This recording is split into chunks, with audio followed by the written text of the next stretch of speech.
Allow me to speak Spanish this evening, to speak to you on such an important issue. What will come of our relationship with the US following the re-election of Mr. Trump? His re-election demonstrates deep-seated political and social change in the US. It will reshape our relationship, indeed our relationship to the truth, because the truth has been shown to be malleable. The outcome in the US should not leave us cold. There are close interlinked ties between the EU and US, and we too are affected by similar socio-demographic trends. A lot has been said about this election, but perhaps you do not want to engage in sociological analysis as to why the US voted again for someone that they saw in office once and yet decided to re-elect. How will this affect our relationship with the US? What will the geopolitical implications be? Because they will be far-reaching. The US voters have taken a decision, and that will have a bearing on global developments. Indeed, those effects will last through to the generation of our grandchildren. So what will those implications be? We are here speculating. It is not the first time that a politician has made promises to be elected and done something else once in office. And so I cannot speculate as to what action President Trump will take. All I can say is that we must be prepared for what might happen. We should be calm, vigilant. We should not give the impression that we are paralyzed, caught like a deer in the headlights of a car. We need to show that we are not frightened. I'm sure that we are fearful, in truth.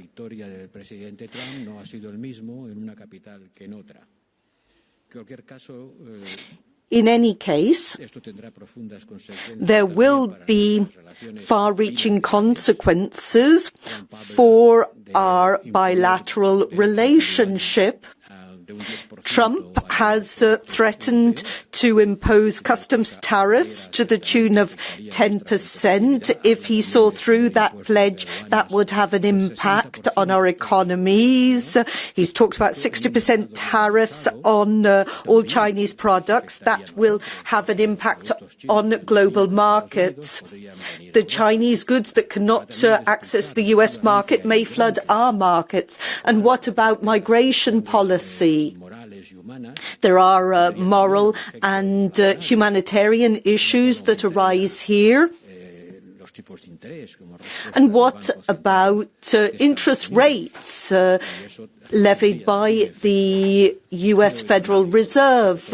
What sort of economic implications might that have? But I'm here to talk about geopolitics, not the economy. And there are three key issues we should focus on in this debate. And I will follow discussions with great interest. It may be my final debate in the Parliament. First point, we need to look to see what will happen in Ukraine. Secondly, the environment. And third point, relationship with China and Taiwan. And there are three key words here: security, trade, and technology. I will focus on the first issue, security. That really is a core issue for my portfolio, security and defence. So, when talking about security, I would like to focus all our attention on Ukraine. I visited Kiev, military centers, various factories, regions where Russia has wreaked havoc and terror. I spoke to Ukrainians, soldiers, President Zelensky. Of course, they are concerned by the decisions that may be taken by the incoming US administration. They asked what our reaction might be if, as Trump said during the election campaign, he attaches conditions to any aid provided to Ukraine as of January. I believe that the European response has to be to stand by our pledges to Ukraine, to its people. We need to continue to offer the support they need to defend themselves. We need to look at US and European support to Ukraine. We actually provide more support to Ukraine if you look at all types of support across the board. But it is true the US supplies more military aid, 25% more than Europe does. If we were to fill in for the US, that would require huge industrial and financial effort, and that would raise a number of questions that we have discussed. What do we do with frozen Russian assets, for example?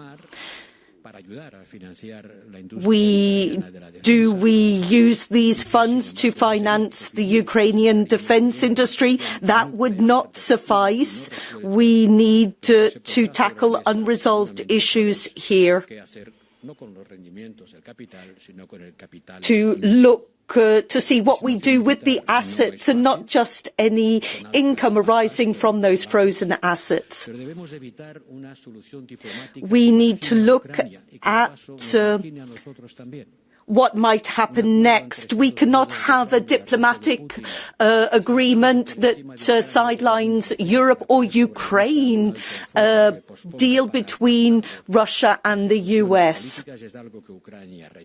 That is something that Ukraine would reject, and we should reject that. No one should decide anything without the participation of Ukraine, which has paid the highest price possible for this war. Of course, we need action as swiftly as possible. We want to see an end to this war as quickly as possible. But how it ends matters. Perhaps for some people, they don't care. Perhaps they just want to see an end to this war and they don't care how it is resolved, but I think it does matter. We need a fair and sustainable resolution. This brings me on to another point, and I would like to take this opportunity to share the following with you. Trump's re-election should make it clear to us that we need to bolster our security. We need to take our own destiny in our own hands. This was something we talked about in 2016 when Trump was first elected, that we needed to take control of our own future. We're saying the same thing today. What has happened, though, over the last 7 years? Military spending in Germany was 1.15% of GDP. It's risen to 1.3%. You can't really say that that is commensurate with taking control of our own fate. Let me tell you something. The European Union is not an economic union, or it is not only an economic union. It is not enough to say, well, NATO is there to protect our security, and then the EU is there to deal with economic matters. That is not enough. The EU must show ambition and craft a common security and defence policy. We need to look at military defence. We shouldn't just produce weapons and arms for NATO. We need the strategic compass. We've done a lot over the last 5 years to ensure that the European Union plays a military role. not a role that would be incompatible with NATO membership, something that would complement NATO membership.